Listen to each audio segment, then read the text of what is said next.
Hello! Today we're making oatmeal craisin cookies. If you like the chew of oatmeal cookies but you want a bit of flavor variety, you can put other dried fruits in there like craisins or dried blueberries, or add things like chocolate chips or maybe a little bit of peanut butter to give it a different flavor profile but have that same like chewiness. But this is a great base oatmeal recipe to use, and you can add whatever you'd like to it.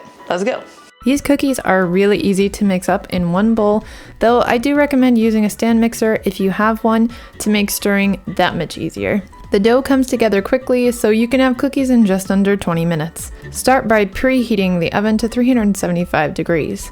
In a mixing bowl, we'll add 2/3 cup sugar, 2/3 cup brown sugar, 1 teaspoon baking soda, 1 teaspoon cinnamon, a half teaspoon of baking powder, a pinch of salt as always, half a cup or 1 stick of butter, half a cup of shortening, 1 teaspoon of vanilla, and 2 eggs. Mix them all up until well blended, then add 3 cups of oats, 1 cup of all-purpose flour, and 1 cup of craisins. Stir just until evenly distributed and the flour is hydrated with no dry clumps remaining. Then roll the dough into balls roughly tablespoon size and drop them onto a parchment-lined or Silpat-lined baking sheet. I like to use the curve of a spoon to help me scoop and round my cookies. Once they're all scooped, bake at 375 degrees for 10 minutes and remove to cool on a wire rack. I've also experimented with this dough and it makes a great pizookie. For this method, press half of the dough into a cast iron skillet and bake at 350 degrees for 20 minutes. Then serve warm with a scoop of your favorite ice cream on top.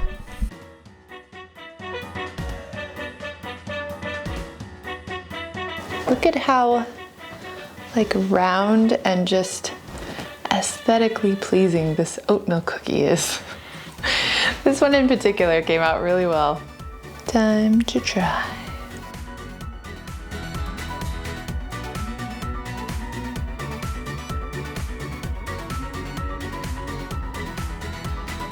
It definitely hits the chew spot that I wanted it to hit.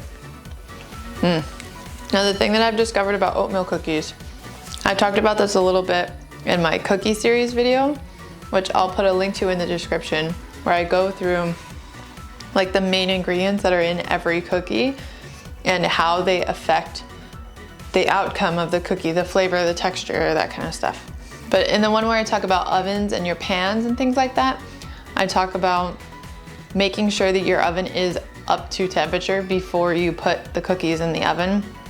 And that's especially true, I've found, with oatmeal cookies, because they can very quickly go from being like cooked and nice and golden brown to too cooked and hard. Like this is a nice golden brown color. It's not burnt, it's super nice golden brown.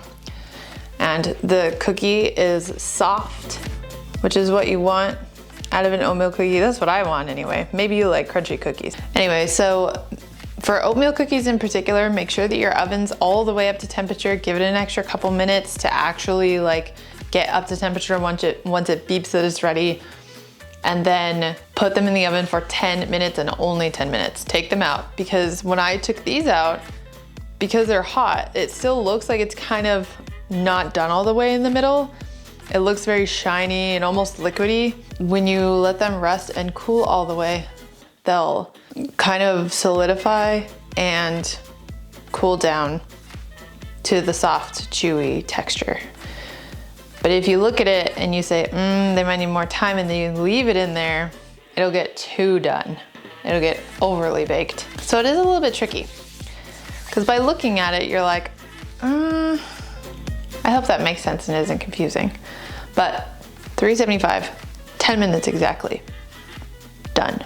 Anyway, these are great. Craisins are awesome. I love craisins. They're like a really bright, kind of almost juicy, acidic, sour flavor that breaks up the sweetness and the chew of the oatmeal, so great.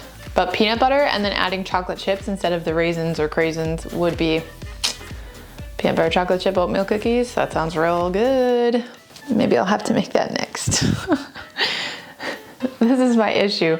I literally have cookies right there and I'm thinking about making other cookies. Such is baking. Anyway, if you like this video or you learned something, give it a like. If you'd like to learn more, subscribe to my channel. Thank you for watching and I'll see you next time. Bye.